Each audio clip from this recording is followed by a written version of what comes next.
Mac Hollins to the Patriots. Darius Slayton remains with the Giants. Today, we are going to discuss all of the biggest news from free agency. We're also going to hop in a couple of drafts, including the bigger board. That's right. We're upping the ante from the big board to the $100 draft. I'm Pete Overzet. This is Best Ball Breakfast going up on a Tuesday. Let's do it. It really isn't that hard, guys. You just go top two, win it, win it. Okay, I think we can be done here at running back. You only have 3 running backs. This roster is littered with game theory, arbitrage, exploits, and theoretic reasoning. Bro, light mode, my eyes, dude. I don't know, I prefer that move more in a time box contest. Bro, have you ever scrolled so far down that there's no more names, bro? Don't do drugs, kids. Draft and drive instead. You can't have it both ways, dude. Quid pro quo. All right, GM. Before we do some pleasantries and some more GMs, I will let you know I did just hop in the bigger board. That's the $100 contest here. It's a 5 max, 30K to first. Shout out to my guy, Ben Havard from last week, sent a $100 super chat and requested that I join this. So please hop in. It looks like we have 9 spots left. So let's get this draft off to the races, and then we can do all of our good stuff here. I know everyone wants to hop in and get rolling post free agency here. Let's see. Let me get this this screen shared, and then we'll get rolling. Don't make this. Don't make me, make this like pulling teeth to get this filled. You guys are doing a million big boards. You can do one bigger board here.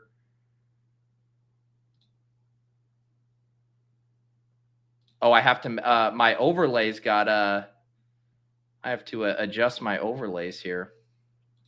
We did the show from San Diego, and the one that is normally up here, we had Nez that I had to put up in the top right. So let me adjust my thing here. Give me 1 second. Looks like we need 6 more for this this bigger board, and then we will get rolling here. Let's see. Sorry, you guys are getting to watch the sausage get made here as I redo my my stream setup. But how is everybody doing? Do we have free agency fever? I was remembering last year on Ship Chasing, we did a free agency draft, like the most impactful moves, and just thinking about how much bigger the moves were last year with all the running backs. You obviously had Barkley, Henry, Jacobs. This year seems a little underwhelming in comparison, but still pretty good. All right, I think I have my overlay set. No, I put myself behind the board. Let's try again. There we go. Okay. Are we good? I think we're good. We need one more for this draft. And let me now that I'm set here, we're ready to roll. GMs, what's up? Yes, take 2. I apologize to everyone who got rugged yesterday.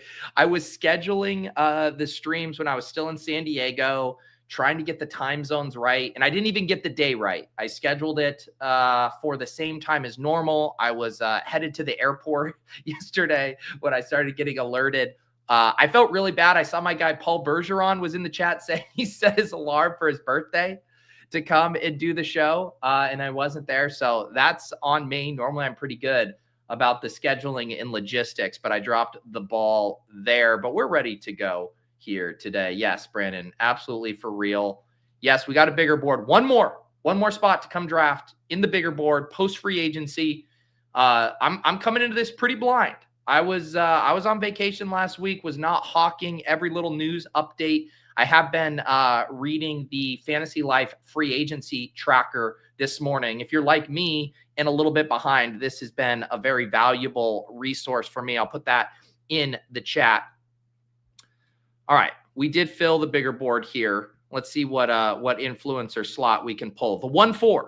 Influencer 1-4. Where do I get that hat? Yeah, I got this one especially with Underdog this weekend. That's one of the low-key benefits of if you qualify for a live final, the merch is absolutely flowing over there at those live finals. They have all kinds of stuff, little grab bags that everyone can partake in. Yes, I apologize. I do know the stock market is tanking right now. Everyone is hoarding their best ball bankrolls. Although some could argue that putting your fiat currency into best ball drafts is one of the safest stores of value that we have going right now. Let's see, Steve, hope you had a great time in San Diego. Yeah, San Diego, awesome trip. Had a ton of fun. I mashed up a ton of different things. Obviously, the Underdog stuff with the dog bowl. My parents were out there, so we got to do a bunch of family stuff. Got to meet up with friends. Met up with Karain for sushi. Met up with some of my college buddies. Yeah, it was a great time. And yeah, we're gonna recap more of the dog bowl today on Off It on the Clock. We're doing that at 2:30 Eastern. So if you want more of the inside scoop there, that'll be the show for you. Let's see here. Mathology, did you get in here? Only because the birds are flying north, I will jump in this. First one of the year. That's what I love to hear. Love to hear it. Yeah, let's see from the 104. I'm now on the clock. It goes Chase, Barkley, Jefferson. We're looking at Bijan or Gibbs here. I think I want Gibbs in the bigger board. Bijan slightly higher ADP, could definitely be a piss boy and pull up a wide receiver. But let's grab some Jahmyr Gibbs here. He's the one running back that of all of these just makes me feel warm and fuzzy inside, which historically has not been a good indicator of predicting performance. But man, every Jahmyr Gibbs click feels incredible. Tim talking about the Christian Kirk ADP. Now we got Christian Kirk on the Texans. Yeah, what's his ADP up to here? Christian Kirk up at 118. Yeah, grabbed a decent amount of shares of him and Evan Ingram. I was kind of playing that Jags angle. Did not expect that both of them would not be there. Brenton Strange, it looks like, on the rise as well.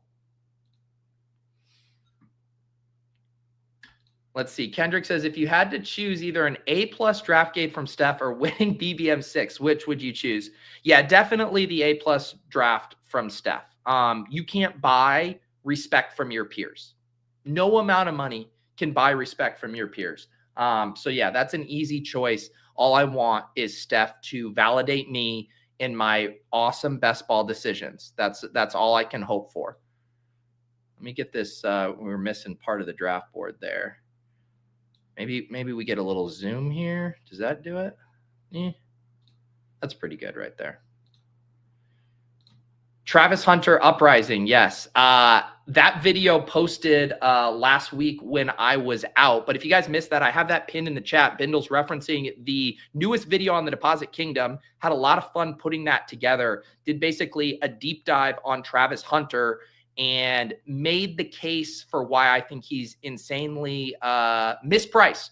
I won't say overvalued or undervalued. You're going to have to watch it to find out yourself. But it felt good to get back in the lab on those Deposit Kingdom videos. Going to have more of those coming in the future. So make sure you guys are subscribed to the Deposit Kingdom channel.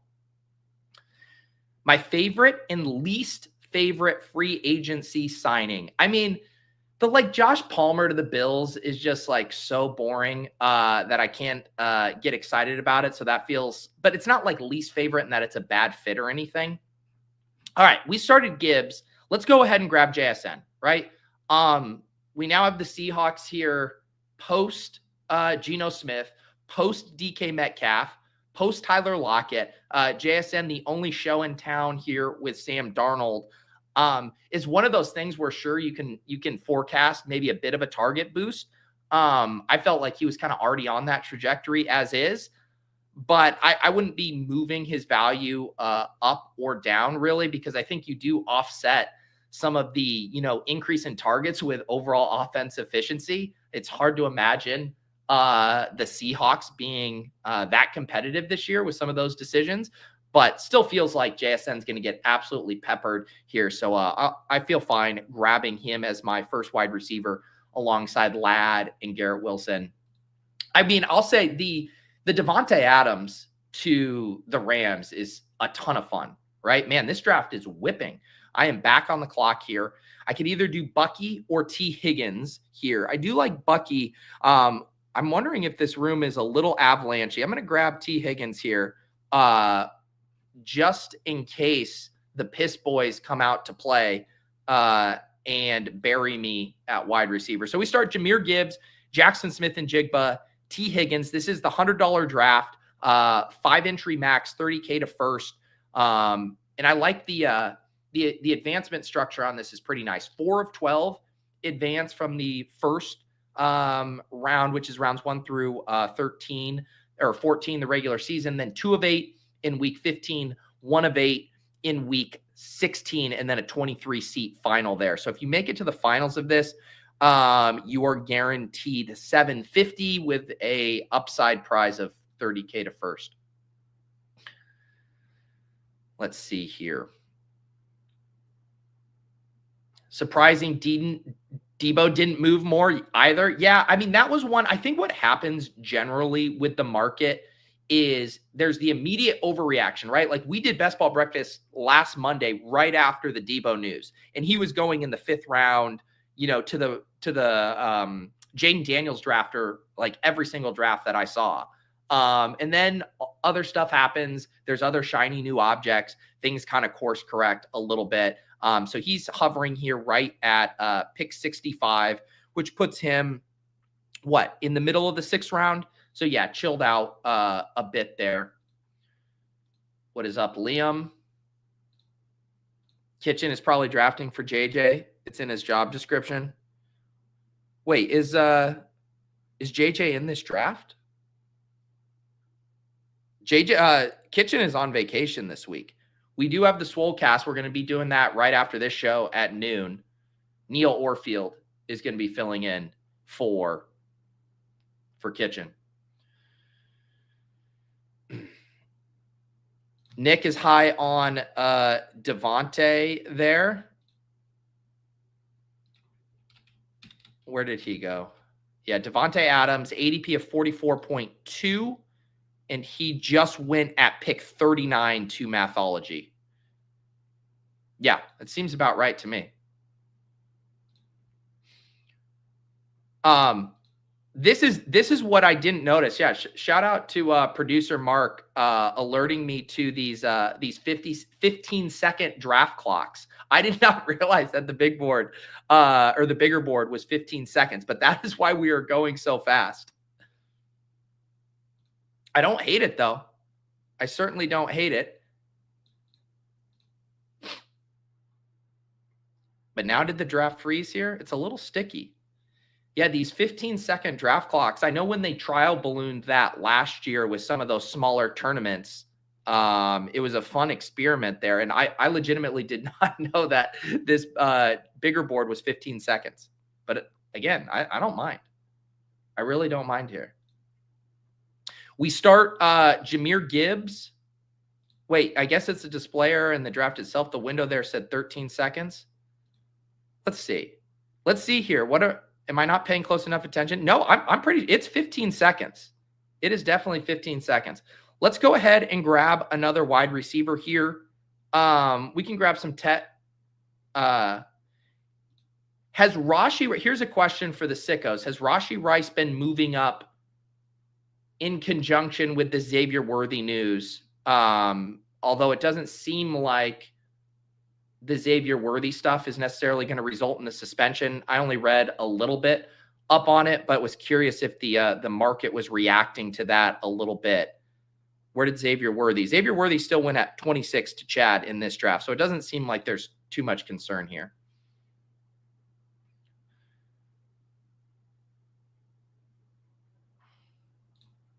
Chase says, enjoyed the Instagram post. Yep, I did post like a bunch of pictures from my trip on Instagram. If you guys want to follow me over there, my Instagram is not used for football stuff generally. Just personal stuff, but if you want to see some photos from the vacation, you can. Let's go ahead and do Rashee Rice here. I was considering him at that last pick. I'm still okay kind of rocking this anchor running back build here with Jahmyr Gibbs. So we'll start with Gibbs, and then we're going to go Jaxon, T. Higgins, Tet McMillan, and Rashee Rice with our first 4 picks here.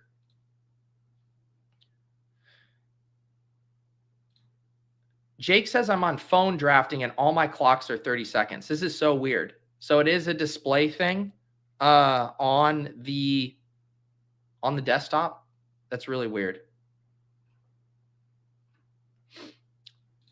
Frankie says the Rice movement is based on positive injury news. That's good to hear.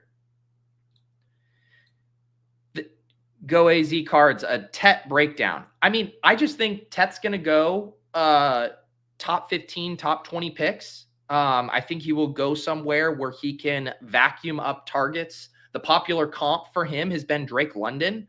And, you know, I'm looking at some spots like Carolina would be a spot I would love to see him go, somewhere where he could immediately be a number 1 wide receiver.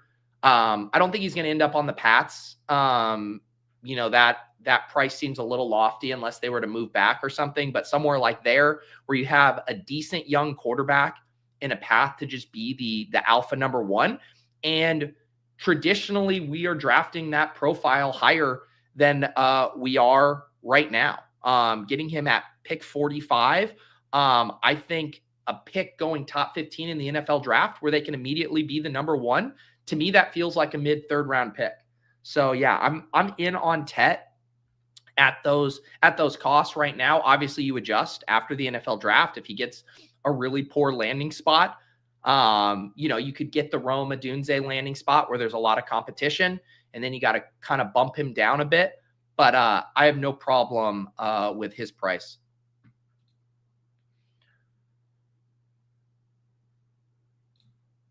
C Slave says, originally didn't know you were an East Coast guy. I would definitely assume you were a Cali bro. Well, I grew up in Colorado. I went to college in San Diego, and then I've been out on the East Coast since 2009. So mostly been it's going to be weird. I'm going to get to the point here in a couple of years where I will have lived on the East Coast as long as I lived in Colorado growing up. But I appreciate that I give off SoCal vibes. That is a compliment. There, I will certainly take that.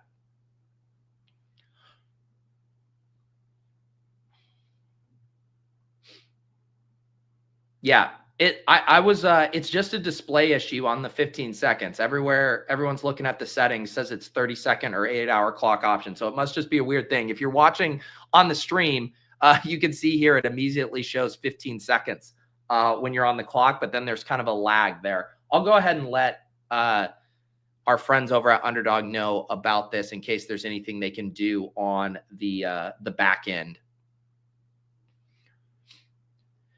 Yeah, this is another fun free agency news we got last night. Obito talking about Najee Harris to the Chargers, asking top 15 now. Top 15 seems lofty, but to me, it seems like an awesome spot. I would probably, my snap take is like a slight upgrade on this situation in Pittsburgh, where you're getting what? Arguably a better offensive line, a team that wants to run just as much. Definitely getting a quarterback boost, so maybe more shots at touchdowns. Yeah, I can definitely see it as an upgrade relative to the Steelers, but I wouldn't be getting too out of control here. He has an ADP of 103.6. That definitely seems like a nice value there. I could certainly see the case for him being, you know, in this 7th, 8th round mix. All right, let's see here. Do we want to grab a quarterback or do we want to grab a running back? Let's just lock up Mahomes. We'll get our first quarterback here, Mahomes with Rashee Rice. Quarterback stuff can always be tricky in these big board drafts if you get shut out and then are kind of scrambling late. In some of my slow drafts, I've found myself in this, you know, Shadur Sanders, Derek Carr, Jackson Dart territory and not loving it. So Anytime we can kind of get a stack around ADP, I'm going to pull the trigger on that, especially because this range of the draft looks flat. Judkins goes right after me, James Conner. I think the 2v2s on whichever player I get here at 76, I'll be happy to have locked up Mahomes, especially with the Xavier Worthy drafter behind me. Chad would have had 2 cracks at Mahomes at pick 71 and 74. So we'll go ahead and get our quarterback here. Shout out to Ben here. Ben sent over a $100 super chat last week with a specific request to do the bigger board here. So thank you for that, Ben. Hopefully you weren't trying to get in this because I don't see you in here, but I do appreciate you being the sponsor, I should say, of this team. Interesting here, as I'm about to pick at 76, the top available running back is David Montgomery. We could do a little handcucking here. He is past ADP. I kind of don't mind it. Let's do David Montgomery. We're going to take David Montgomery and Gibbs. You don't have to play the contingent upside angle with Gibbs. Obviously, that's where he gets the true 101 upside. But we've obviously seen both of these guys capable of scoring 10 plus touchdowns in this offense. So yeah, let's get a monopoly on the Lions backfield here. The running backs that go before him, Judkins, James Conner, Tyrone Tracy. Montgomery definitely feels like a nice value there at 76, ADP of 65. So not going out of my way to take 2 running backs from the same backfield. But if I do, the Lions backfield in the second one at around discount seems okay. Here's the team so far through 7 rounds. Patrick Mahomes stacked up with Rashee Rice, got the Lions backfield cornered with Gibbs and Montgomery. And then we got JSN, T. Higgins, Tet as the other 3 wide receivers along with Rashee. Just locked up 30 TDs. Yeah. Easy game, right? What did Josh and Hayden say? Just draft good players on good teams. All right. Done. Jason says, thoughts on the Bears revamp of their O-line? Is it an upgrade to their skill position? So this is news to me that they upgraded their O-line. But if what you are saying is true, I think that is obviously a bonus for them. I mean, Caleb Williams was under duress a lot last year. I think that sounds very good. Sign me up. Caleb Williams, year 2, offensive line upgrade, coaching upgrade. It's hard to poke holes in that setup heading into year 2. 3 new O-line for Chicago. Yeah, I love it. I love it when a team knows what they need to do to be better, to set their quarterback up for success. I mean, they've kind of done it in back-to-back years. The first year was like, let's just get him a shit ton of weapons. We'll bring in Keenan, we'll draft Rome. This year it's like, okay, we did that, but our play calling was shit and our offensive line play was poor. Let's get a good head coach and let's get better offensive linemen. It sounds like the steam is going to start coming here for these Bears. DJ Moore, ADP of 30, Rome, ADP of 47, Caleb, ADP of 97.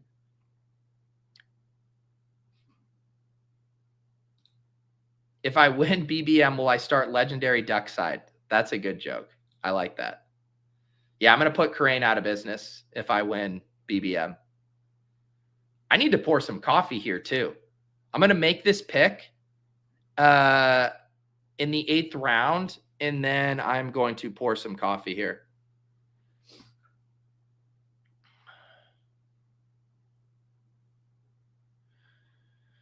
Let's see here. Jonnu goes, Najee goes. I don't think there's anything I need to do with quarterback here. Feel like this could be a running back situation. I think Pollard is solid here.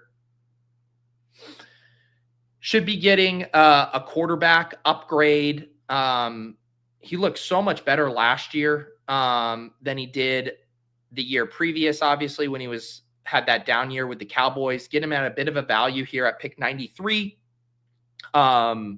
Yeah, I liked what I saw from Tony Pollard last year. He seems like a perfectly, dare I say, cromulent pick here at 93. I would have liked to have grabbed Najee, but Najee is going.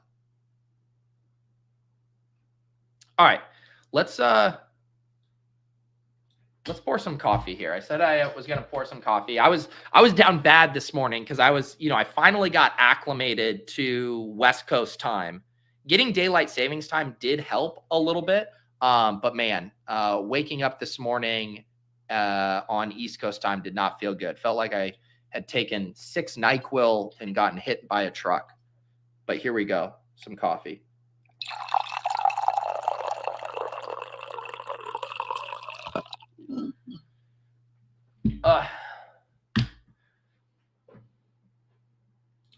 Oh, Crutches missed the bigger board. We could do a second one if there's interest of this. All right, we are on the clock. Let's see here. Do we want to could do Kyler as another quarterback, or we can push it? Let's I don't mind Kyler. I don't have any stacks with him right now. Obviously, Marvin Harrison and Trey McBride are gone. But again, as far as not getting shut out at quarterback, Burrow's already gone. I have Mahomes with Rice, and then Darnold would be kind of the logical third quarterback for this team to stack with JSN. Didn't love that pick, but I also didn't love either of the running backs there. Etienne, Ramondre, Charbonnet, Pacheco, Dobbins. Didn't love that spot. Would have been nice if there were missing out on Jonnu, the pick before, was kind of a bummer because I thought Jonnu there as my tight end 1 at pick 93 would have felt good, and then I could have pushed running back to 100. But my experience, the backdoor stacks have been not fun to set up here. So at least getting a guy with some rushing juice there that doesn't have to be fully stacked doesn't sound the worst. Where's Trey Benson going these days? Pick 141, so he could be part of a Kyler Murray bet. I've still seen some mock drafts insinuating that the Cardinals could perhaps take a wide receiver in this draft class, which I think would make sense.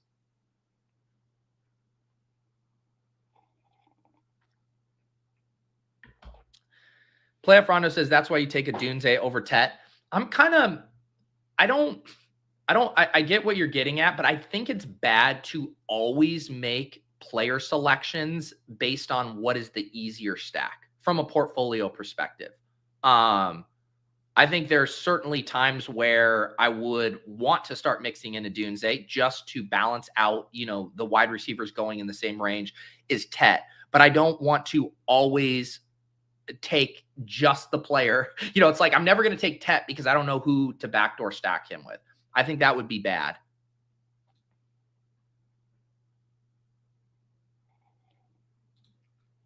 Yeah, the only downside of drafting the rookie wide receiver is hard to project stacks. For sure. And we are now just starting to get more clarity post-free agency. But that's the crazy thing about drafting, right? In fucking March. I mean, how many JSN Geno stacks are there out there, right? Like the information continues to change. I think it's safe to say that a lot of the big board field, the pool of lineups, is going to be a stack minefield. There's just going to be so many, guesswork stacks that got blown up, stacks that don't pan out, etc. I never thought I would be rooting to get Travis Kelce, but Travis Kelce at pick 117 as my first tight end there would have been nice. Let's go ahead and grab Hollywood Brown, though. We'll get the double stack with Mahomes. Hollywood Brown obviously heading back to Kansas City. Didn't quite get to where we wanted in the playoffs with him. It kept feeling like they were going to really ramp him up. He was close to some big plays, had a decent amount of air yards there. But if we continue to see Kelce fall off the cliff, if stuff with Rashee Rice and or Xavier Worthy gets sketchy, it does feel like Hollywood could kind of still be that one constant. in the offense. Hard to envision him really coming off the field in most scenarios. So Hollywood at 117 on a Mahomes team feels like a decent price. GM Copper prices. Jonathan just lucked into a Geno, Bowers, Darnold, JSN stacks on the same team when I thought Darnold was going to Las Vegas. That is a beautiful thing. I forget what it was. I think it was on my BBM team. I think it was on a BBM team where I lucked into a Tim Patrick bringback that I thought was going to be Denver and opposite Cincinnati. And then I also had a 49er stack. And then he ended up on Detroit. And I was like, oh, we still, the thesis of the play of the bringback still panned out here. We're going to keep getting some olds. We're going to do Keenan Allen here. Keenan Allen's still a free agent. Do we have any landing spots that he's been rumored at? I've missed it there, but we grabbed Keenan Allen. See, at least the chat can't accuse me of an unsexy draft like they did last time. And then I had to course correct and take like 19 rookies. I feel like our range is a little more balanced here. You know, JSN, Tet at the top, and now it's getting pretty old and dusty. Here's the team so far through 11 rounds. Patrick Mahomes and Kyler Murray at quarterback. We got our 3 running backs, Jahmyr Gibbs, David Montgomery, Tony Pollard. Up to 6 wide receivers here, so in good shape there. JSN, T. Higgins, Tet McMillan, Rashee Rice, Hollywood Brown, and Keenan Allen. And we're going to have to take a spray and pray approach at tight end. It looks like everyone is all over the place on how they think it's going to play out with Keenan. Nick says, I don't know how he doesn't go back to Chicago. Playoff Rondo thinks the Chargers. Tim is hoping for the Patriots. Patriots definitely feel like a logical spot for him. Seattle, that's not a bad thought. That would be kind of bad for JSN, though. I feel like those two have a very similar skill set, operate similar parts of the field. Aaron likes the Trevor Lawrence back stacks.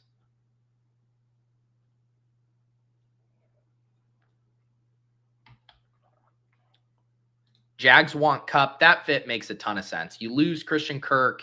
You want someone alongside Brian Thomas to take the heat off a little bit.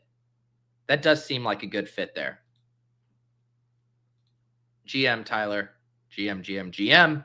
We are doing a bigger board draft here on Underdog. They have multiple different contests that they've had up in this pre-draft window. I believe the little board filled, right? The $3.20 max. We obviously still have the flagship, the big board. Then there's the bigger board for $100, and then the biggest board, a $250 entry contest here. Man, tight ends. I just cannot find myself in a tight end window here. I miss out on Jonnu Smith by a pick, Travis Kelce by a pick.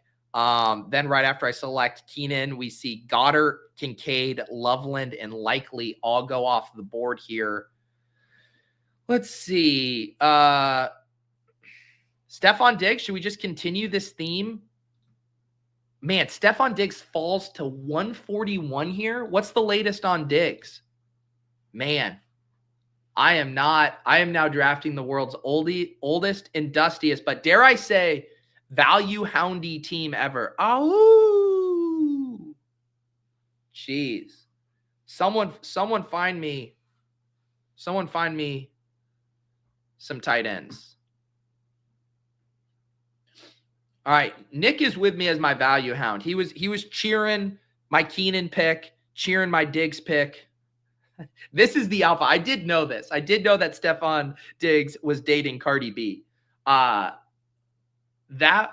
sounds horrifying. But I feel like Diggs has been known to juggle a lot of women in his life. And I'd like to say it hasn't impacted his game, but who knows? Let's see here. I think I got to take Jake Ferguson. Jake Ferguson is my first tight end here. Obviously don't have anything going with Dallas, but we're going to need to get a few different darts at tight end here. And Jake Ferguson at pick 148. Man, this is an eliminator-ass bigger board team.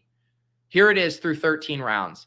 Patrick Mahomes and Kyler Murray at quarterback. We still only have the 3 running backs, Jahmyr Gibbs, David Montgomery, Tony Pollard. Up to 7 wide receivers here. JSN, T. Higgins, Tet McMillan, Rashee Rice, Hollywood Brown, Keenan Allen, Stefon Diggs, and then tight end Jake Ferguson. So we have the Mahomes double stack. We got the Lions backfield. And now we're going to have to figure out the rest of this running back and tight end situation.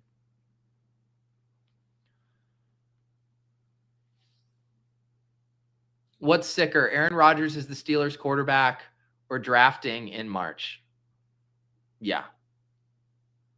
Has that, because those are the dominoes we still need to fall, right? It's Rodgers and Russell Wilson. Are those the 2 that we're kind of trying to figure it out?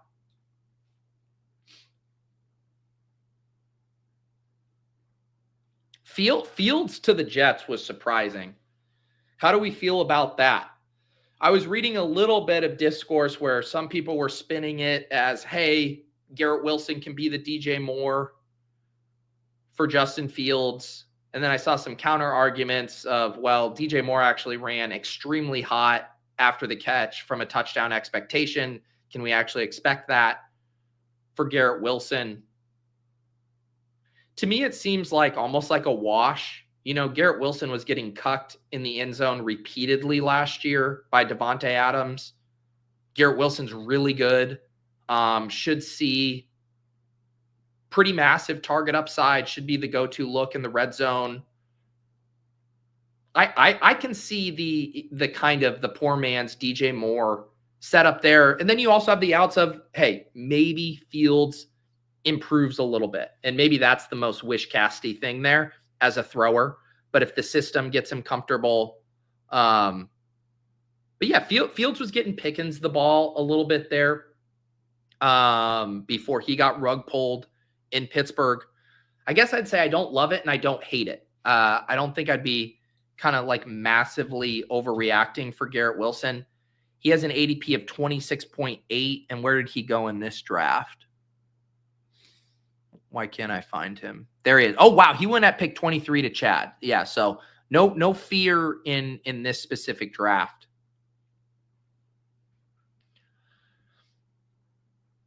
Ooh, okay. I forgot about the college shower narrative.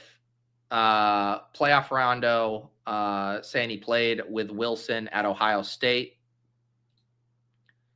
It's a great low-risk move for New York. I agree with that. And I like that they have been the organization that is just like constantly pushing all in. And now they're kind of finally thinking outside the box a little bit. So yeah, I like that move too. And I feel like we were deprived of getting to see a full season from Fields last year. You know, they were winning games and then abruptly went to Russ. So yeah, I'm excited to see a full year of Fields. And for fantasy purposes, it's just fun. Like, we don't have any questions about Justin Fields being able to score fantasy points. Him even going at pick 140 here seems like a nice value. I think as the summer moves along, Justin Fields will continue to inch up. How do we feel about this Dylan Sampson guy? We need running backs here. He has slipped almost 15 picks. I believe he didn't do something at the combine, right? Is that why he's falling? Didn't test well or something? But beggars cannot be choosers when we only have 3 running backs. So we'll do a little value hound on Dylan Sampson at pick 165 as our 4th running back.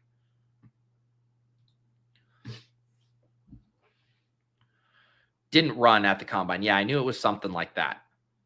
I'm still trying to get my bearings with all of this stuff. It was like right when I was starting to process all of the combine news, then I left for a week where I was mostly unplugged from NFL news, and now I'm trying to scramble and catch up on all of the free agency happenings. So thank you for bearing with me this morning. Tim says Sampson is still a lot of scouts RB5 to 6. All right, I like to hear that. Buying the dip on the post-combine fallers. All right, this feels like a tight end selection for me here. Let's go ahead and grab Hunter Henry here. I think just another kind of boring meat and potatoes value here. I mean, had some really good stretches last year with Drake May, where he was essentially operating as the team's wide receiver one. Obviously, we hope that's not the case this year, because that would mean pretty dire things for the entire Pats offense.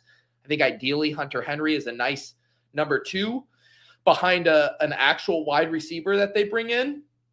That's not Matt Collins, but Hunter Henry at pick 172 seems fine. Man, I am drafting so many old dusty players. Just banking a few targets here, banking a few targets there.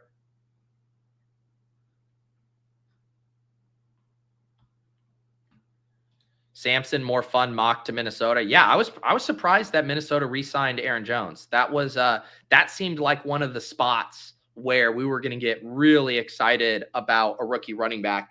I still think, how Aaron Jones kind of petered out at the end of last year, that's a spot where whatever running back they do draft, assuming they still draft one of these, day two guys or whatever, you could see that rookie kind of overtaking the backfield by the end of the season and being kind of a sneaky best ball pick there. Almost like the Tyrone Tracy over Devin Singletary, where it takes a little bit to stick. I'll refrain from using Bucky Irving, since that's going to be everybody's go-to comp for a running back taking over the backfield. But yeah, that's still a backfield I think I want to be investing in. Where did Aaron Jones go in this draft? Let's see here. My control find is being difficult here. Has he gone yet? Aaron Jones is ADP of 85. That's, I don't know, just my snap take of that. So he went 84 in this draft. For some reason, that feels a little pricey to me. That's like a veteran running back I feel pretty shaky on, especially before the NFL draft. So we have 5 more picks left, and we have a 2-4-7-2 build going right now. Still in the market for running backs and tight ends. Will ideally be adding a third quarterback, but man, we already lost out on Sam Darnold. Willis, why did you take Sam Darnold from me? What are you doing over here, Willis? Willis taking unstacked Sam Darnold? Okay, you took him with Zach Charbonnet. I'm still pissed. Why, Willis? Sam Darnold would have tied together my quarterback room so nicely.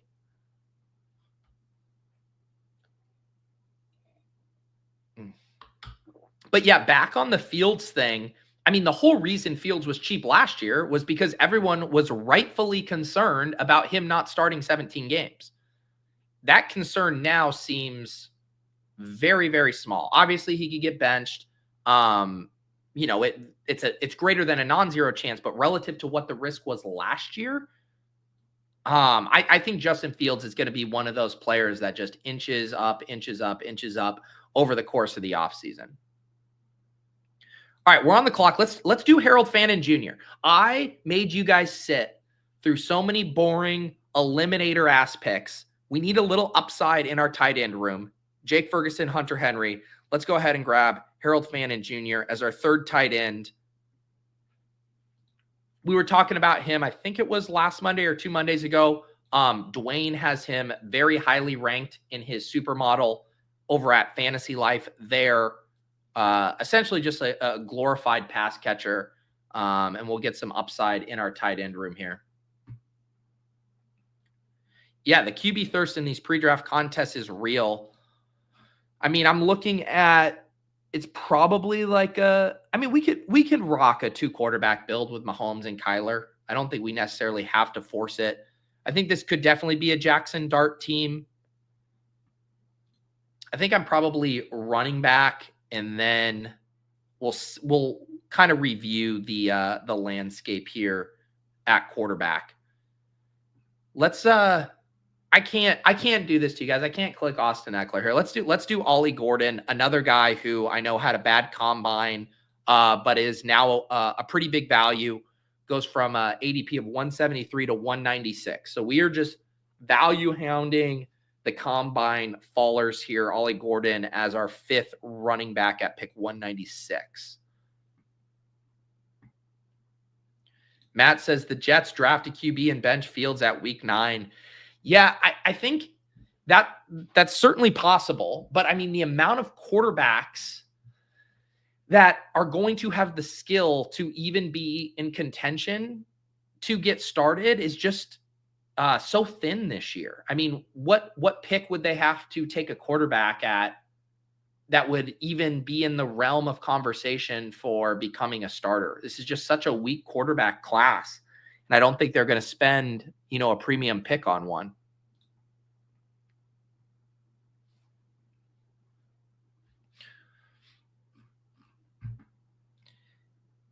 Chat's still talking about tight ends. I mean, I guess this could be a 4 tight end team, especially if I don't go 3 quarterbacks. I have not done too many 4 tight end teams in my life, but this could be it.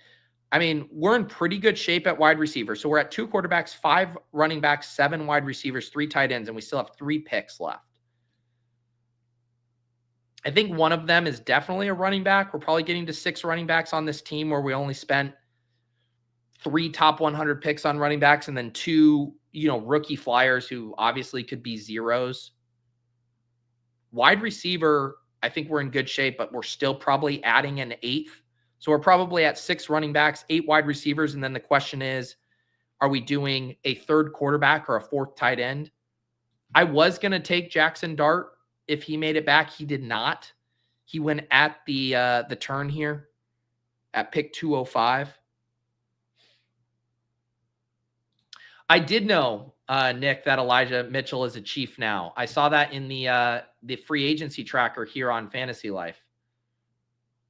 That one was news to me this morning. Austin Hooper re-signing with New England. That was news to me this morning. I believe those are the other ones. Where did Javonte go in this one? That was the big news of him going to Dallas. That still feels a bit like a trap, although his ADP is still pretty low here. Let's see. Should we do Mason Taylor? Let's do Mason Taylor. I think he's still a pretty fun one. We don't need to add another, Will Dissly type to this tight end room. Here you go. 4 tight ends. We did it. Jake Ferguson, Hunter Henry, Harold Fannin Jr., Mason Taylor. That's such a good barbelled tight end room. Two slow old white guys who are going to have a target projection of 4.5 catches per game or 4.5 targets per game, and then 2 exciting rookie tight ends there to balance it out.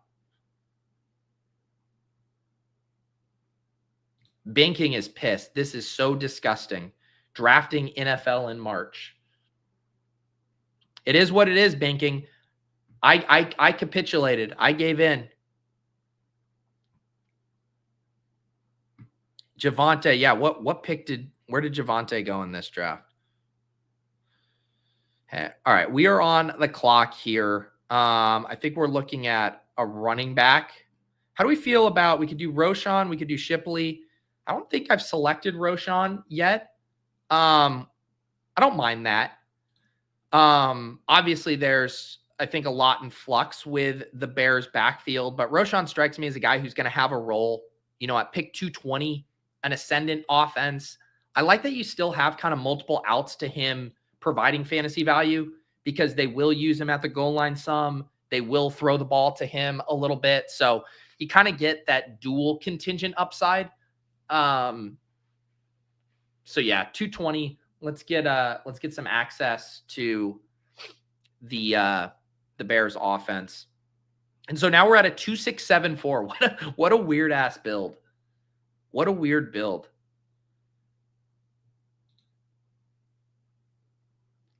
If you guys could tell me the wide receiver that the Cardinals are going to draft in like the 4th round, that would be really helpful for this team.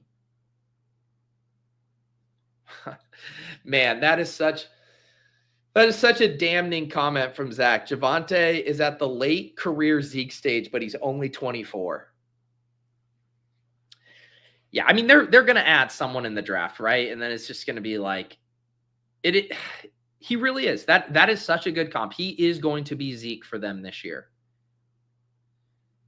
And if they don't draft one of these, top 3 or top 4 guys, obviously G&T, obviously Hampton, he could be just enough of a roadblock for like a round 3 or round 4 rookie to be annoying. I can already see it in my mind's eye.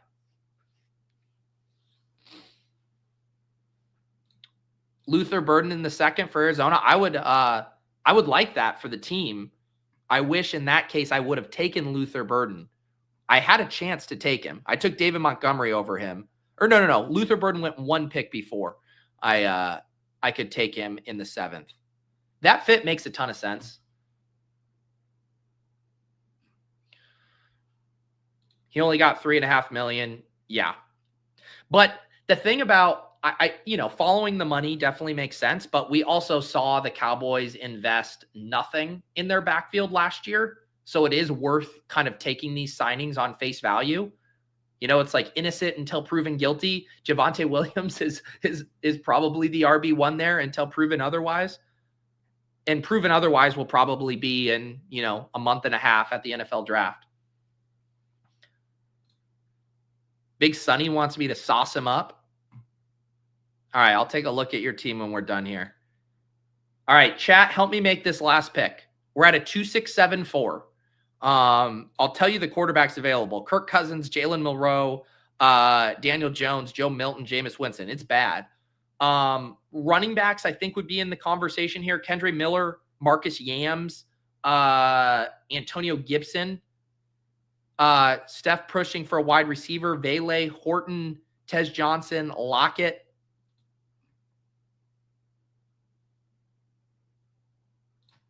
I'm going to put Kendre Miller in the queue. I do not like these suggestions here.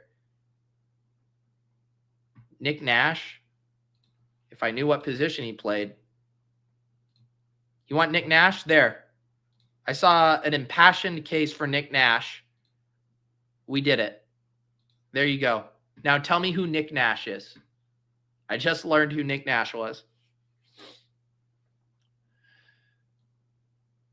All right, here's the final team, and then we'll sauce Big Sonny here. 2-6-8-4. Definitely glad that I grabbed Mahomes and Kyler when I did, because otherwise I got completely shut out at quarterback. So a 2-quarterback build here with Mahomes and Kyler. We'll definitely need those 2 to stay healthy. Running back room ended up with 6. Got the monopoly on the Lions backfield, Jahmyr Gibbs and David Montgomery. Tony Pollard, and then 2 rookies, Dylan Sampson, Ollie Gordon, and then Roschon Johnson as our 6th running back.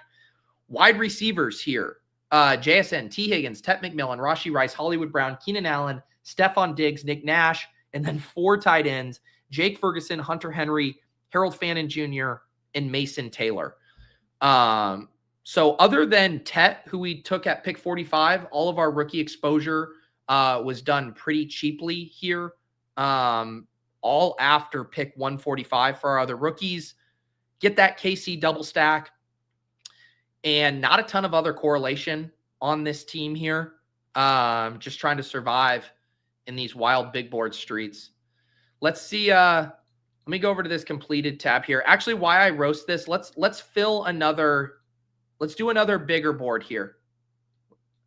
Let's get 2 of these today, since these are hard to fill, and I know some other people wanted to get in here. 9 people, if you guys want to join. And while we're waiting, I will check out our guy, Big Sonny's team here.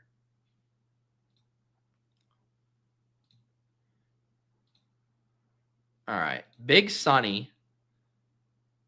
Where are you? There he is. Okay. So he did the 2-quarterback team as well. Jalen Hurts and Justin Fields.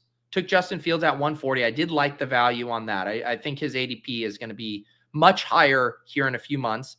Bijan, Bucky, Najee, Rashad White, Eli Mitchell, Will Shipley. See, this is a I've been watching free agency ass kind of draft. Grab Najee 10 picks ahead of ADP. Grab Eli Mitchell now that he's on the Chiefs. He did a little backfield handcucking as well. Bucky Irving, and Rachaad White. The wide receivers, Ladd McConkey, Cortland Sutton, Jaden Reed, Jacoby Myers, Christian Kirk, Jalen Royals, Wan'Dale Robinson, Michael Wilson. You're the one who took Michael Wilson from me. Deontay Johnson. And then tight ends, Travis Kelce, Dallas Goedert, and Kyle Pitts. This team seems solid to me. Do we have no stacks or any correlation with Jalen Hurts? Oh, okay, we have Goddard. That seems fine. Justin Fields, you don't need to really stack. I mean, what a tight end room. This is like, imagine if you would have drafted this tight end room in 2022. Travis Kelce, Dallas Goedert, and Kyle Pitts. Then you really would have been cooking. Maybe I think could use a little bit more rookie upside here. I do feel like at the back end of these drafts, you do want to be embracing the unknown of the rookies a little bit more. But seems like a solid team. Seems solid. Steph says, C-. I had high hope at first, but those dusty wide receivers and Nick Nash, no. Steph is too like combine news pilled. Steph wants to show off that she watched all 19 hours of the combine and then gets really mad if you draft a guy who ran a 4.52 instead of a 4.51. Let me cook, Steph. Let me cook. I do completely disagree about the dusty wide receiver thing as much as I joke about them. I mean, the values on like Keenan and Diggs and what you're getting from these guys, especially it's almost like the rookie upside of we don't know where the landing spot is yet. And there are some of these landing spots where their value will immediately shoot up. This is about as close to the floor on these prices I think that you're going to get this year. So Steph, I once again reject your grade. I once again reject it.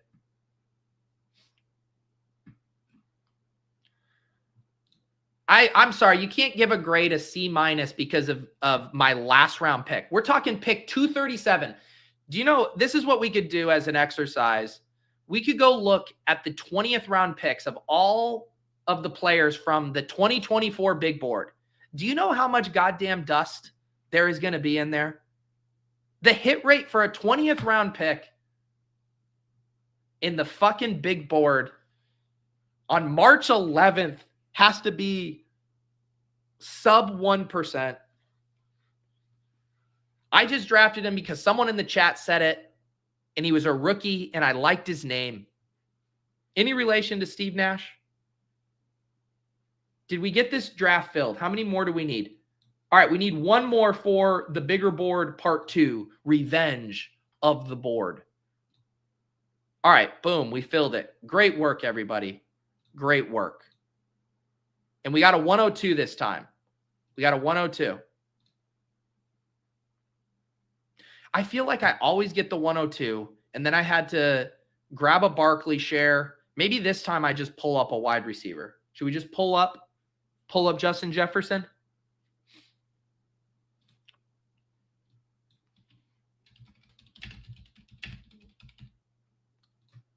As I mentioned today, the streaming schedule at noon, so right after this, we're going to be heading over to the Swolecast, which reminds me I should set up the redirect for that. And then at 2:30, we're going to be doing Off and On the Clock. We'll be doing a bit of a Dog Bowl recap there, talking some more free agency news. Maybe we get in a little hoops action. Will be a quintessential hodgepodge show on Off and On the Clock today. All right, Ja'Marr Chase goes, yeah, fuck it. I feel like I've done the Barkley, Bijan, and Gibbs thing. I don't think I have a Jefferson share. I don't think I have it. Let's see. I'm looking to set up the redirect. Davis, are you watching this stream? Who is setting up the Swolecast stream for us today? I know you're watching, Davis. Go set up the stream.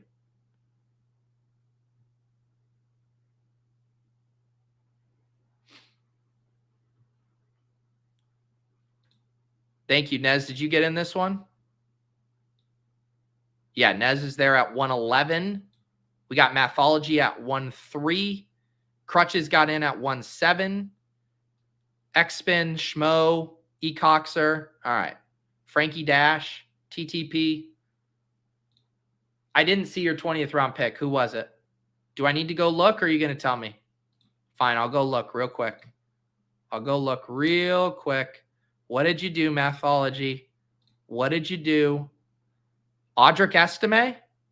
No. Devontae Walker? Okay. All right, I appreciate that. What is dead may never die. Never forget. What was it? Was it week 14 or week 15? Devontae Walker had a touchdown?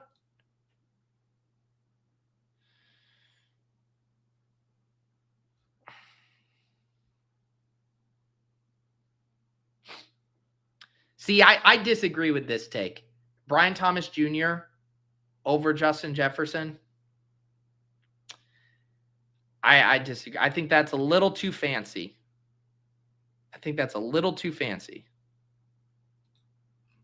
I'm still, things are breaking really nice for Brian Thomas Jr.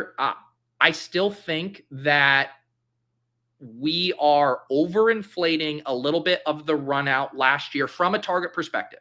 I don't have any concerns about his talent. I don't have any concerns about his ability to win downfield in the red zone. I think he's an absolute dog. I think he's really good. But he was seeing like Devontae Adams-esque target shares because there was literally no one else. You had a backup quarterback who just every single time was going to drop back and throw up a prayer ball to Brian Thomas, which he should do. Mac Jones was completely justified in doing that. But I don't think that's how they actually want the offense to run this year. So I think if they do bring in a Cooper Kupp, if they draft another really good wide receiver, I still think Brian Thomas is deserving of this high ADP. Again, these are the kind of guys you want to bet on, ascending year 2 wide receivers. But to say he should go over Justin Jefferson, that's where I have to draw the line. That's taking it too far. I think at that point, you're playing with a little downside risk. And I floated this in a Fantasy Life article. No one wants to hear it, but there's just a smidge of Christian Watson to the froth around Brian Thomas. Not saying he's Christian Watson. He's a lot better than him, but there's just the overconfidence in Brian Thomas just gives me a little bit of queasiness. That's all I want to say. All right, let's get a Trey McBride share in the bigger board.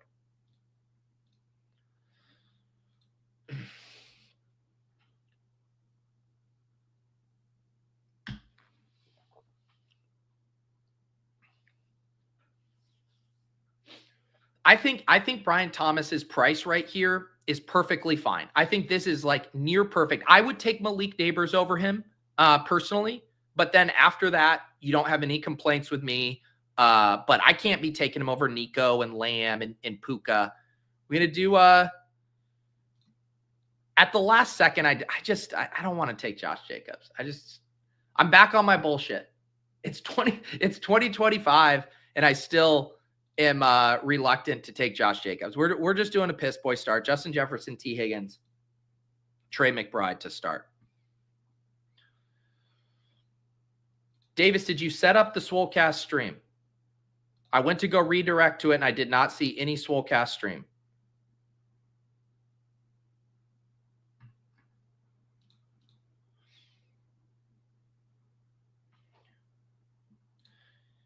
Nez says, I'm reintegrating. Who are people thinking is Neighbors QB next season? My thought is, this is my galaxy brain take. And this is very loose, but I saw the videos of Malik Neighbors and Shedeur Sanders hanging out as boys. I think all of this kind of stuff about Shedeur Sanders draft stock falling, I think it's all fucking smoke and mirrors. I think it is preordained that Shedeur Sanders is throwing footballs to Malik Neighbors this year. And I think all of this stuff about him slipping out of the top 10, et cetera, is complete bullshit. Every single year we do this song and dance, not even specifically with the Shedeur Sanders types, but even with the Bo Nix types, right? I think we actually talked about this with Davis, with Jackson Dart, where every year it's like, oh, we have a second round grade on Jackson Dart. And then a franchise, when they're on the clock, is like, well, quarterback is the most fucking important position we have. Let's go ahead and take a stab on Bo Nix in the top 15 picks. And to me, it seems the same way. You're telling me When so many teams are QB needy, QB starved, that Shedeur Sanders is going to fall out of the top 10. Not buying it. He's going to be throwing balls to Malik Neighbors next year. There you go.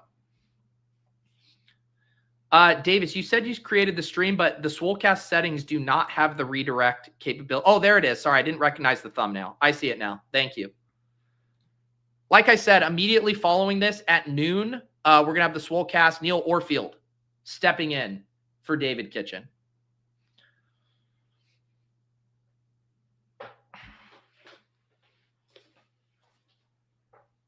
Yeah, I think Cam Ward is going to the Titans, and I think Sanders is going to the Giants. Just keep it simple. Everything else is a smokescreen.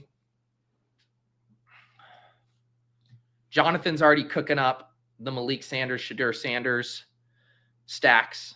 Malik Sanders, did I say? Malik Neighbors? Oh, yeah, I did see the Kenny Pickett signing. I promise you, Kenny Pickett has never prevented anyone that is remotely good at football from seeing the field over him. Is this, I missed this one. Philadelphia put Goddard on the trade block. Do we start drafting Cole Katera? I thought you were going to say Kakatera there. Yeah, I mean, what? Calcaterra is going to be like our generation's Noah Gray, where we're always more excited about him than we actually should be. This is also a pretty deep tight end class, right? So if they put Goddard on the trade block, they would seem like a prime candidate to take one of these top 5 tight ends. Man, can you imagine the Eagles trading for Kyle Pitts? He just needed a change of scenery, man. That's all he needed. That's all he needed. All right. This draft, I'm about to pick at 411. I started out Justin Jefferson, Trey McBride, T. Higgins. Looks like one of my BBM starts from last year. Trying to see if we have any other interesting picks here. Devontae Adams goes at 39 again. That still seems like a nice price to me. Jaden Daniels, Lamar Jackson, Josh Allen, the first quarterbacks off the board in the 4th round. Jalen Hurts goes. I was going to consider him. Here, I'm going to do this for playoff Rondo. Instead of taking Tet, I'm going to take Rome Odunze here so we can backstack him with Caleb Williams. Dibs on Caleb Williams.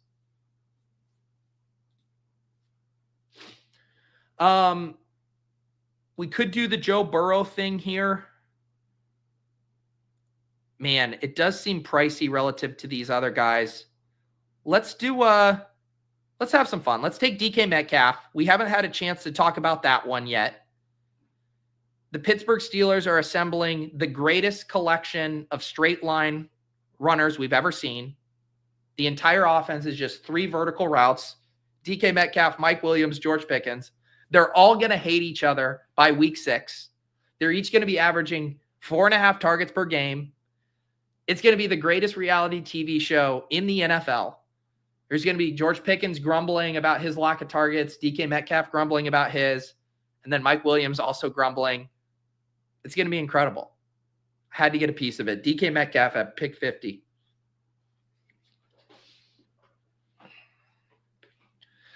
Man, Ben, is your username? Okay, poor Ben. Ben was the one who sent $100 super chat last week encouraging me to do a bigger board draft. And then he finally gets in the draft with me, and I just spend the entire draft sniping him. That is cruel and unusual punishment, Ben. I am sorry. But Ben has a nice team cooking. Jamar Chase, Tyreek Hill, Garrett Wilson, Tet McMillan, and George Kittle. Nolan says Mathology's drafting like a guy who got first in the regular season. Yes, for those of you who don't know, Mathology famously had the best team in the regular season of Best Ball Mania 5. He starts out Barkley, Jonathan Taylor, DJ Moore, Jalen Hurts, Jordan Addison.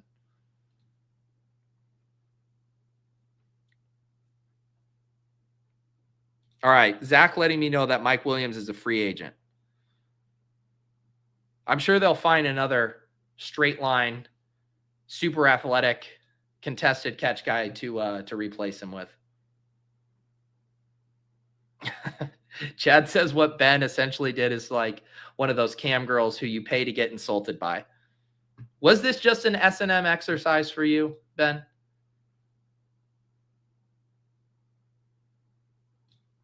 Tim wants to know when I'm going to start a new fantasy podcast called Let Him Cuck.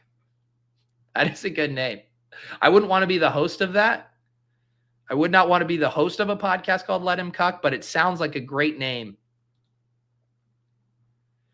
Wow, we got the news flying today. So Daniel Jones finalizing a 1-year, $14 million deal with the Colts. This is truly the worst timeline. Can you guys think of a news story you want to hear about less than Daniel Jones competing with Anthony Richardson for a starting lineup spot? This story is going to drag until 11:30 p.m. Eastern, 11:30 a.m. Eastern of week 1. This is going to be the longest quarterback saga. It's going to be Justin Fields versus Russell Wilson all over again. I hate it. I hate it. And we all know how this is going to play out. They'll let Anthony Richardson start week 1. By week 2, he'll have 2 interceptions in the first half. They'll bring Daniel Jones in. Then Daniel Jones will have 2 interceptions by week 3. It's going to be miserable. Absolutely miserable. Oh, it's over. I mean, it was over when the team said they hadn't even signed Daniel Jones and they said it was going to be a quarterback competition. That's when you know it's bad. They don't even know who it is. But trust me, it's going to be a goddamn competition. Oh. Oh, baby. Let's see here. Don't do it to me, Mathology. You fuck Mathology. Come on. That you have 2 wide receivers, unstacked Joe Burrow. Dude. Come on.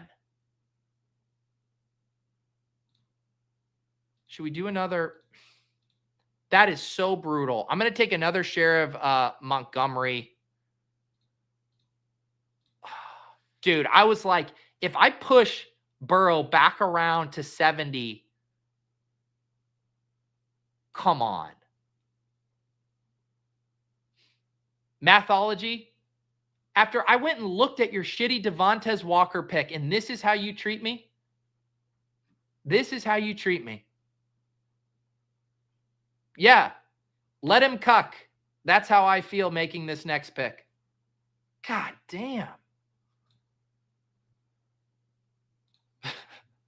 You don't make a first-place regular season omelet without cracking a few duck eggs.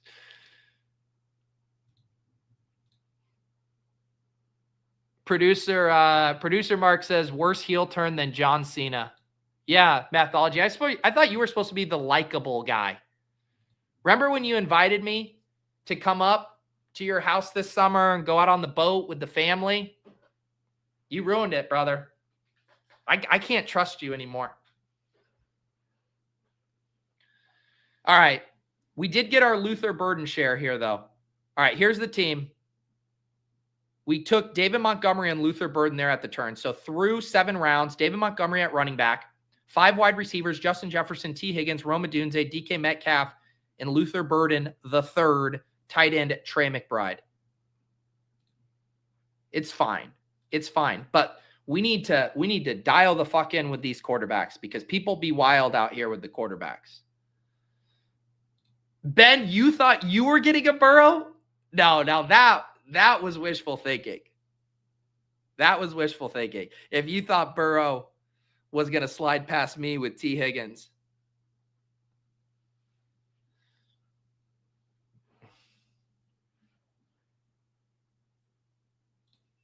Is Pete going to solve best ball like he solved Battle Royale?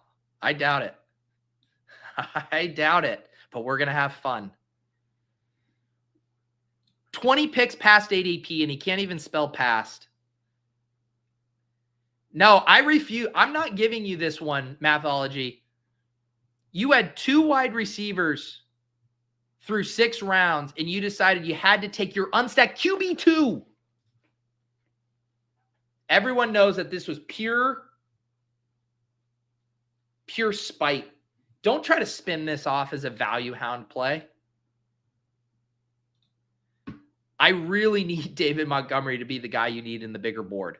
I am trending toward 100% exposure to David Montgomery in the bigger board. Stop trying to justify this Mathology. Nobody's buying it. Nobody's buying it.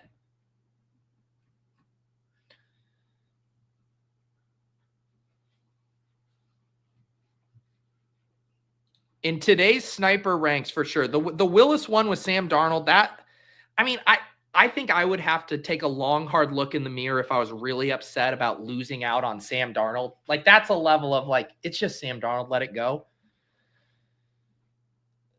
And again, if it was Mathology's first QB, I would be okay with it.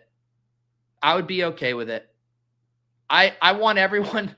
I swear to God, I'll take Mike Gesicki. I'll take him 25 picks ahead of ADP, Mathology. You better lock up that back stack, brother. That's all I'm telling you right now.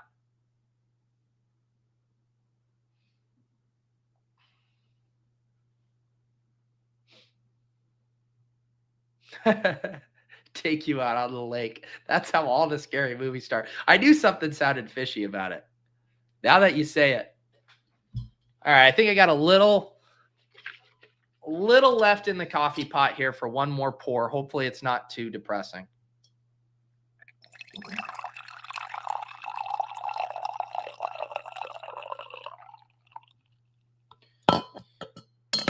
All right.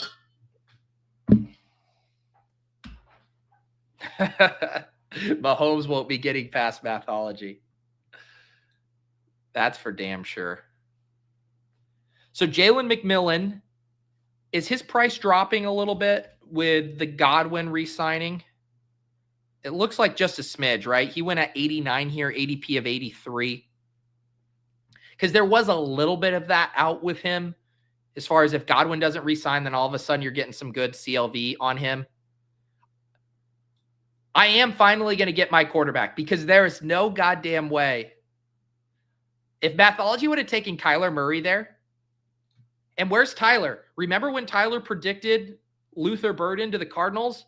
Imagine if I just dial up the Luther Burden, Trey McBride, Kyler Murray stack.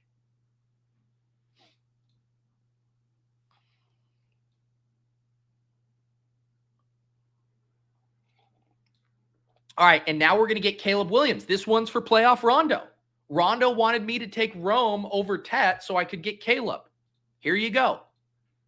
We're just drafting a better version of the team we drafted last stream or last draft and now getting these stacks. So here's the team through 9 rounds. We get Kyler stacked up with Trey McBride and Luther Burden. We're counting it. And then Caleb Williams to Rome.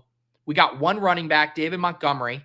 So we're going to have to spray and pray at running back in the back stretch. And then we got our 5 wide receivers, Justin Jefferson, T. Higgins, Odunze, DK Metcalf, and Luther Burden. All right. You're off the hook, Mathology. I was able to get a couple stacks. You're off the hook. I'm still pissed at you, but you're off the hook. Would you take an unstacked quarterback 20 picks after ADP? Yes. But I'm being completely honest. I wouldn't have taken Joe Burrow on Mathology's team. Like, all bits aside. If I didn't have Hurts, absolutely. But I would be starting to worry about my wide receiver firepower there. Oh, you're right. He did have DJ Moore. So he could have done Caleb Williams there.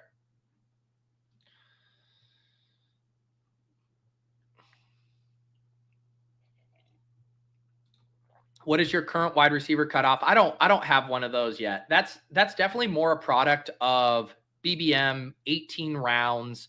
We have max information right now. There's so much in flux with how the rookies are going to impact like the overall ADP landscape. We haven't had a chance to talk about Travis Hunter yet.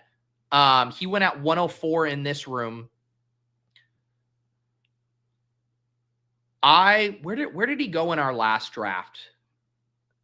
I should have manually pushed him up my ranks to make sure I could have gotten him. I feel like a fraud not having Travis Hunter on either of the 2 teams I drafted this morning.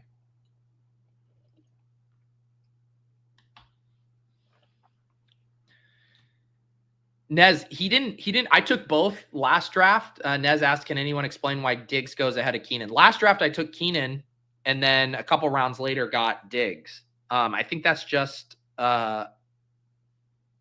wait, what are their ADPs? Isn't Diggs after? Diggs is ADP of 118. Oh, I just have him buried in the ranks.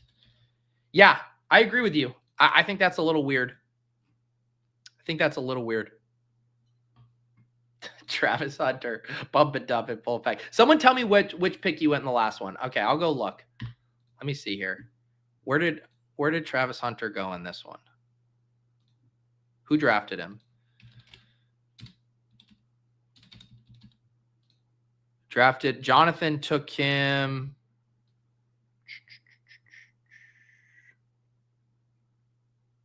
Where is Jonathan? Okay. He took him at 107. Okay. Yeah. So I could have taken him at 100 is where I would have had to have taken him. That's on me. I should have taken him over Kyler. I fucked up.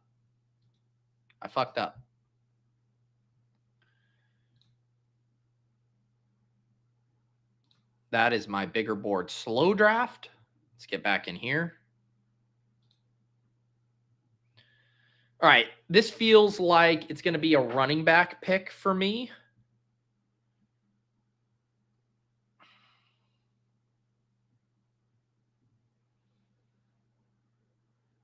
Wow. I'm already getting accused of disingenuous touting. I would have liked DeAndre Swift. Let's see. I don't want Dobbins. Are we doing Skattebo? Are we still in on Skattebo? Man.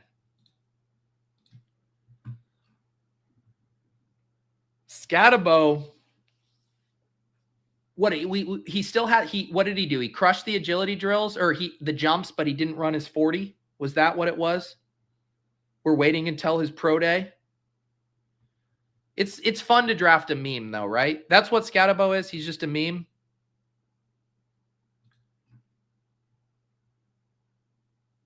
Man. Do we just grab, man, that is a reach there. The running backs are flying off the board in this one. Fuck it. I'm just going to correlate. I'm just going to take Trey Benson. Reaching 20 picks ahead of ADP to take Benson. I hate it here. I could have taken Tootin, but I still like Benson. I like the card stuff.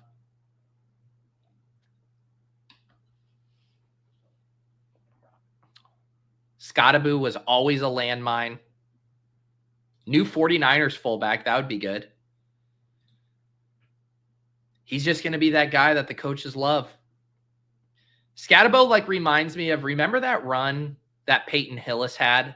I guess he did it a little for the Broncos and then on the Browns too, where you're just like, how is this guy scoring points? That's my comp for Skattebo is Peyton Hillis. Leave a light on. He's sneaky athletic. I love that. Chad is in on Skattebo. Is legit good. The haters are just out in force. All right. That's what I need to hear, Chad. Zach says he had a 90th percentile burst score, didn't run when everyone was expecting like a 4.65 anyways. It sounds like he is well advised is what I'm hearing. What a comp. Cam is like car crash Kyron.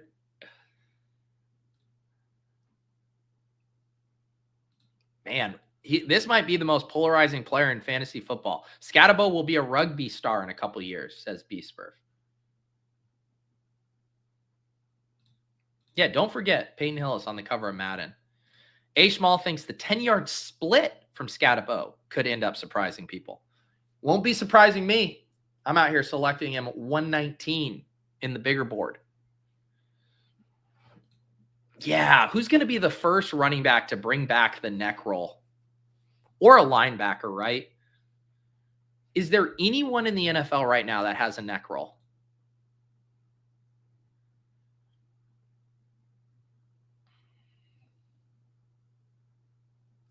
If you guys are new here on the channel, we normally do best ball breakfasts on Mondays at 10 a.m. Eastern. I was traveling back home yesterday, so had to delay to Tuesday. So appreciate everyone still hanging out. We're going to have Swolecast at noon Eastern, often on the clock at 2:30 Eastern today. And then on Thursday, we'll have lulls, we'll have ship chasing, and we'll be back to our regular schedule. I'll be ramping up the best ball streams probably in about a month. I'll probably add, we'll build out the best ball breakfast block. Mondays was last year when I had Sean and Karain on, and then we'll probably have one other morning where we do a best ball breakfast streaming block. Still kind of figuring out that schedule in my head, how I want to do it. But I'll definitely let you guys know. But for now, Mondays will be best ball breakfast. All right, we are about to pick at 12:11. 2 tight ends go off the board there. Tucker Kraft, Dallas Goedert. Mathology gets his stack there. Let's do Jaylen Wright. We did Dylan Sampson last draft here. The theme of this draft is buying the dip on the sophomore running backs who didn't get a full-time crack last year, Trey Benson and Jaylen Wright. This feels like, could this be a third quarterback spot for us here? We could be on the wrong side of the run.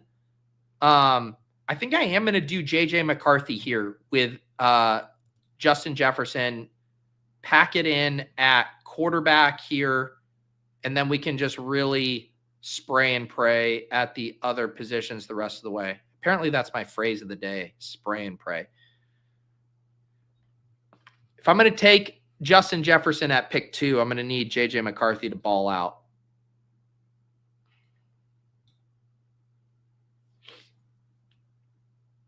Wow. Now, this is a scathing review of Skattebo. Just expensive resubmit from KC. The rugby jokes continue to fly for Skattebo. The joke's going to be on you haters when he takes over the Cowboys' backfield from Javonte Williams by week 2.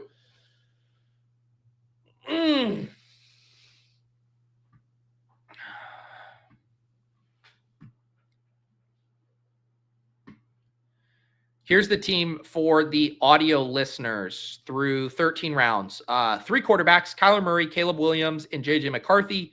4 running backs, David Montgomery, Cam, the polarizing Skattebo, Trey Benson, and Jaylen Wright. We have our 5 early wide receivers here, Justin Jefferson, T. Higgins, Rome Odunze, DK Metcalf, and Luther Burden, and then Trey McBride holding it down at tight end. Honestly, the only spot that feels weak is running back right now. Those 5 early wide receivers, Trey McBride anchoring at tight end, obviously good at quarterback. And we know there's a lot of those late tight ends to kind of fill out a room, enough decent wide receiver darts. It's really going to be at running back that we're going to have to pull a rabbit out of our hat.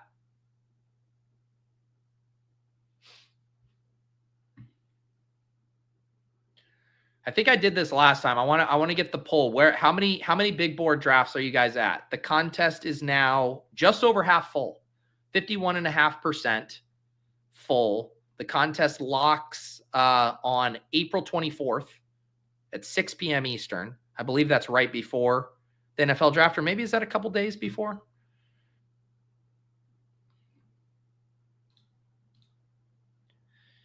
This is how you know we're back. We're not back until the chat is worried about my running backs. All right, here are the counts. 50, 71, 75. So you guys are like paced perfectly with fill rate here. 113. Mathology just coming in here with like a wrecking ball. 0 big boards under his draft. Just trying to cuck me on my stacks. 120 for Chad. 85 for Ben. 10, 72. Tanner, you thought you were high at 13. No. Thank you, Historical Anomalies. He loves my wide receivers. See? You guys are all doing a service to Tanner, making him feel normal. 50 little boards?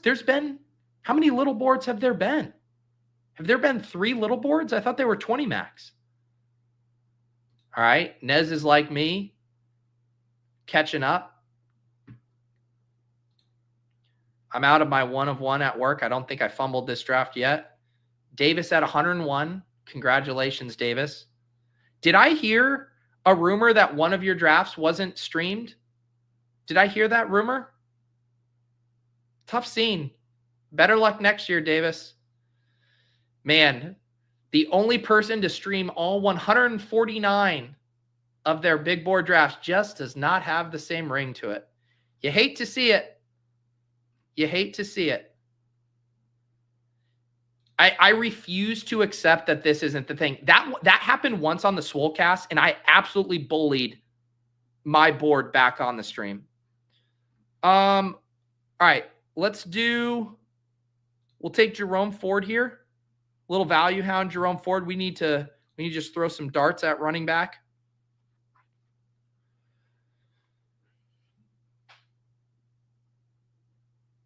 Davis did stream a cancel draft, so there were 150 stream drafts. All right, and now we'll draft DJ Giddens. Someone in the chat was hoping I'd get Giddens, so here you go. Here you go. We double tap running back at that 14-15 turn, Jerome Ford and DJ Giddens to get us up to 6 running backs. David Montgomery, Cam, don't call him Tim Skattebo. Tim Skattebo. Is that whose nickname is that? Is that Liam who's saying that? Trey Benson, Jaylen Wright, Jerome Ford, DJ Giddens.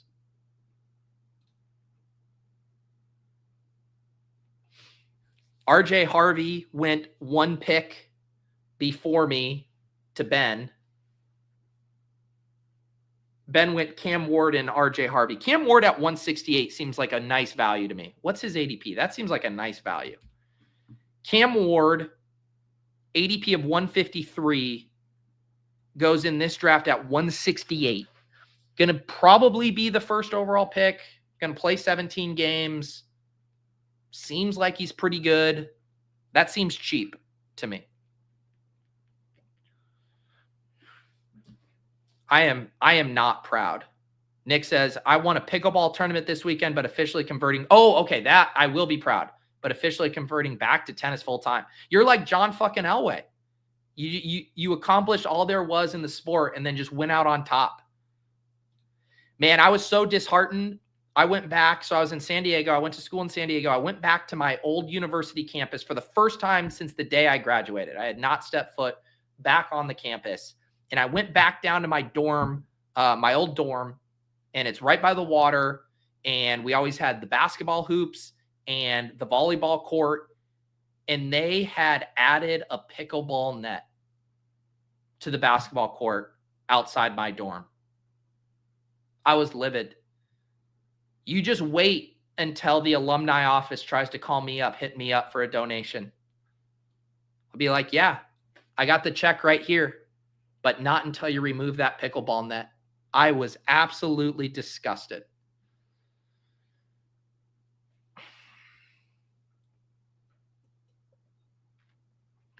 Driving around San Diego, there's a fucking pickleball court on every single corner.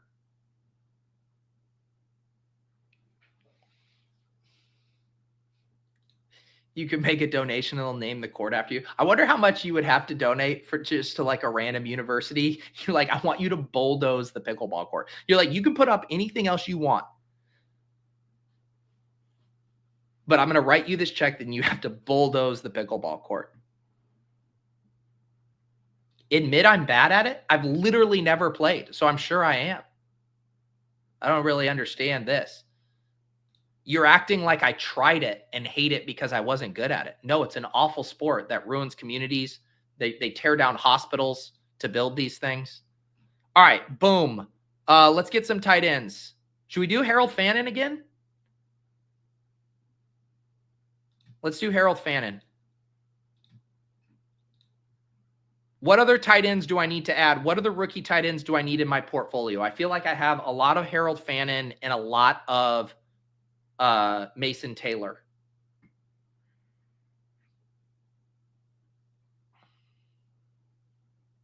Relax, Michael. This is going to be a YouTube only comment. I'm not reading this out loud.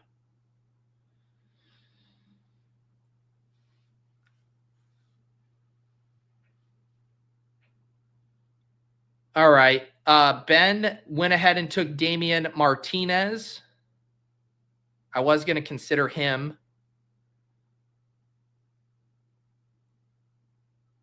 Let's see here.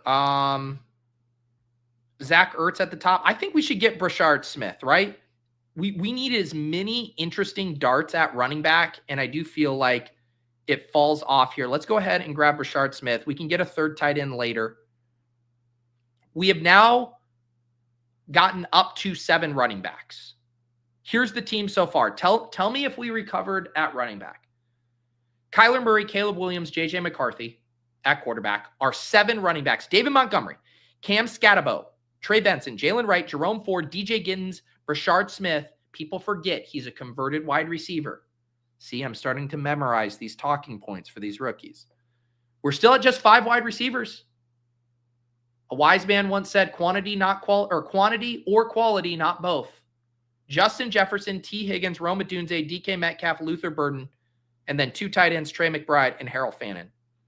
This is a funner team. Got some fun rookies, building out a 0 RB room, got 3 quarterbacks all stacked up. 3 more picks to go.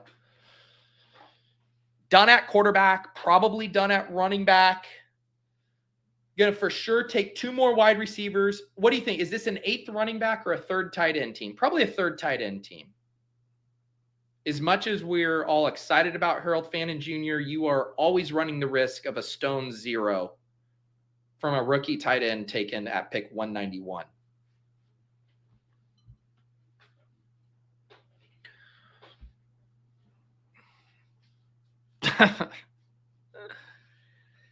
Noah said, Pete, how high are you drafting Cowboys running back 1 Javonte now? I'm probably not going to end up with much of him relative to the enthusiasm, because if you want to play the market game with him, I guess this is obviously going to close before the NFL draft.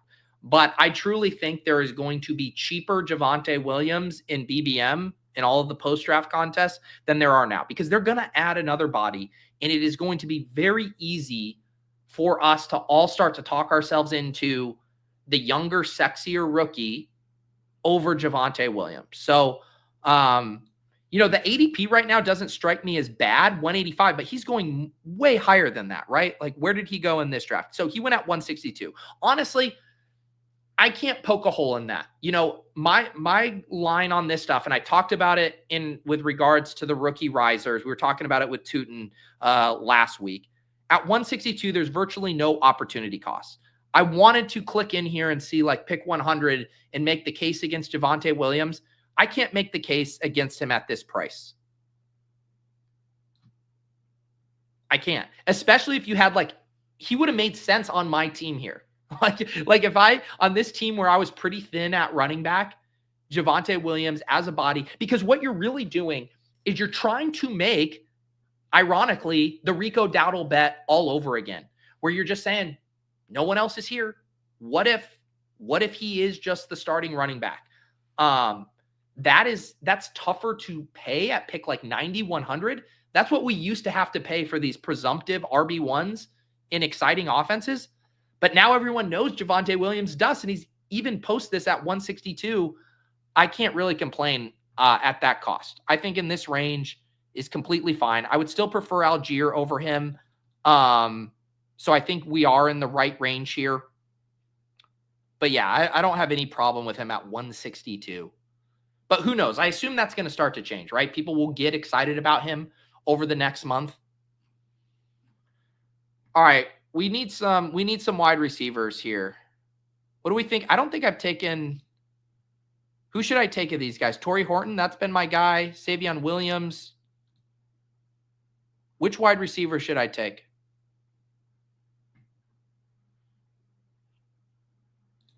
Travis Hunter has been going around pick 100. I think he went 104 and 105.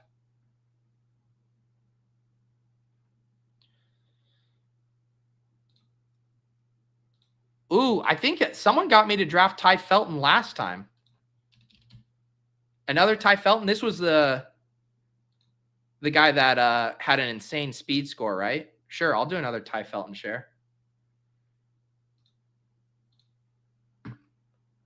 So we went 3 straight rookies to round out our top 4 wide receiver picks. Justin Jefferson, T. Higgins, Rome Odunze, DK Metcalf. Grabbed Luther Burden at 74 and then waited all the way until pick 215 to grab our 6th wide receiver, and then grabbed Savion Williams and Ty Felton.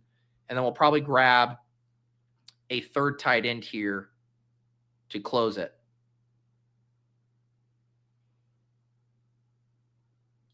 Steph holds too much power now. She holds too much power.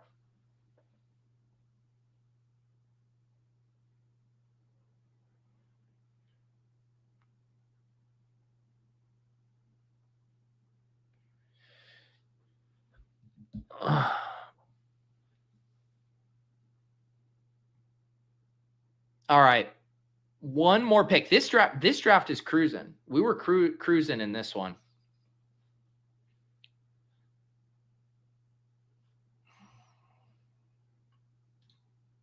$3,772.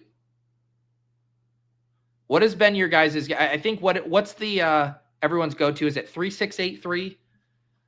That's the comfiest big board construction. Seeing the 772 always takes me back to my favorite 18-round construction. I'm a sucker for a good 2772.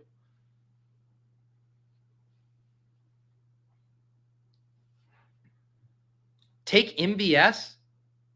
That sounds horrible. That sounds horrible. All right, so see, yeah, Nick likes the 3773. 3593, yeah, if you get a couple early running backs. All right, we got some 3773 enjoyers. 3683 is the plus EV construction. I think you could also say it's the chalk construction.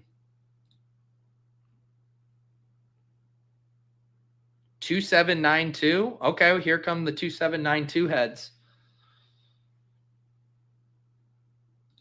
With Geno in Las Vegas, do you like Myers more now? I mean, I think it's definitely a boost for that entire offense. I think Geno's game is a great fit for Bowers and Myers.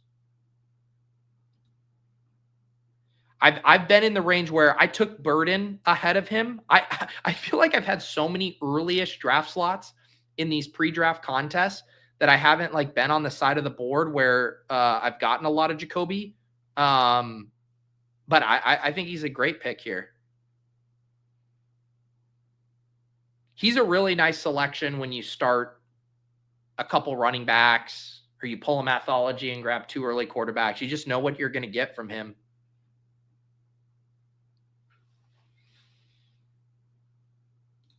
Pete's outfit kind of looking like Woody Harrelson as Billy Hoyle. I got my fantasy life hockey jersey, hockey sweater. Is that what they say? Sweater? Hockey sweater? It's comfy. It's actually finally warm here. I timed it perfectly. We were in San Diego. It had been cold as shit in Massachusetts. It's up to 57 now. It's going to be 60s today. Have not seen 60s in Mass in a while. But for some reason, I was cold this morning. All right. Final pick here. Final pick. What are we going to do? What are we going to do? Are we going to just keep ripping it in on Mason Taylor? I think so. 3772. Done at quarterback. Don't need an 8th wide receiver. Or sorry, an 8th running back or an 8th wide receiver. I mean, we're in true dust territory. I think it's Mason Taylor. Just keep taking Mason Taylor. Trey McBride, Harold Fannin, and Mason Taylor for the tight end room.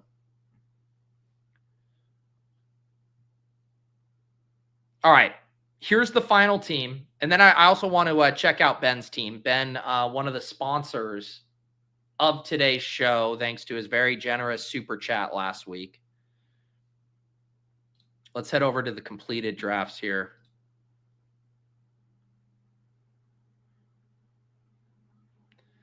That is hilarious. Nick says he gets La Quinta Hotel ads on IG now.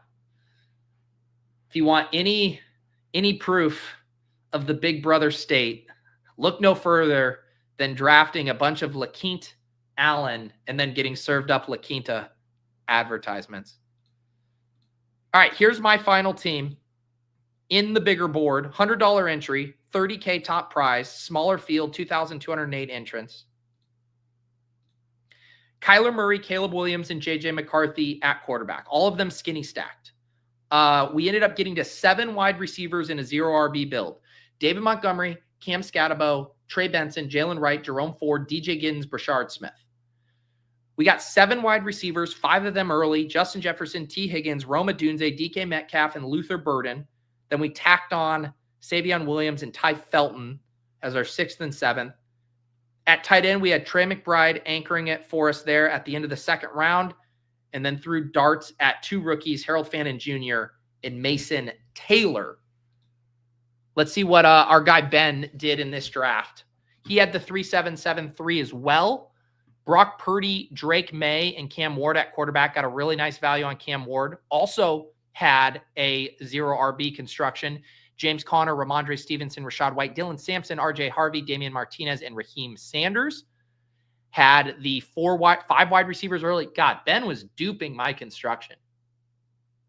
Absolute construction dupe. Jamar Chase, Tyreek Hill, Garrett Wilson, Tet McMillan, Brandon Ayuk, and then added on Hollywood Brown and Malik Washington late. And also had the 3 tight ends, George Kittle, Dalton Schultz, and Elijah Arroyo. And Mathology ended up with Michael Pittman as his wide receiver 4 because he just couldn't help but take Joe Burrow. But don't worry, he got Yoshi Voss, so it's all fine. Wait a second here. What? Stop the press. Stop the press.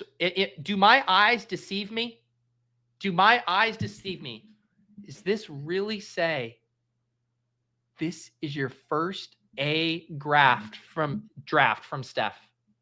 Steph Miller, the world's harshest, toughest early draft grader, gave me, little old me, who's only done a couple handfuls of draft, an A?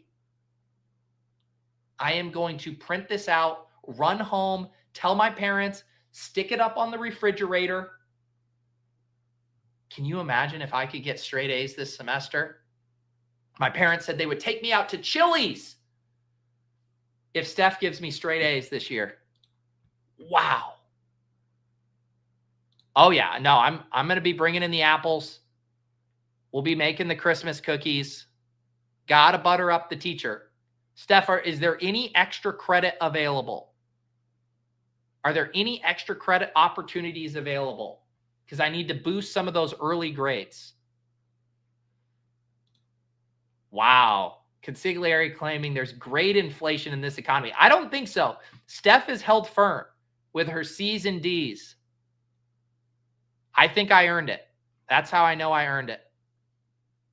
Okay. All right. I'll look forward to some homework assignments from Steph for extra credit. I have a feeling it'll be like list off the top 20 3-cone times from the combine, and then I'll fail. Mathology trying to take credit for this. All right, guys. I need to go do one thing before the Swolecast here, but in 10 minutes, we will be kicking that off. Neil Orfield joining us on the Swolecast in place of David Kitchen. Talk about an upgrade, if I've ever heard of one. And then at 2:30, we'll be doing Off and On the Clock. Feels good to be back in the saddle.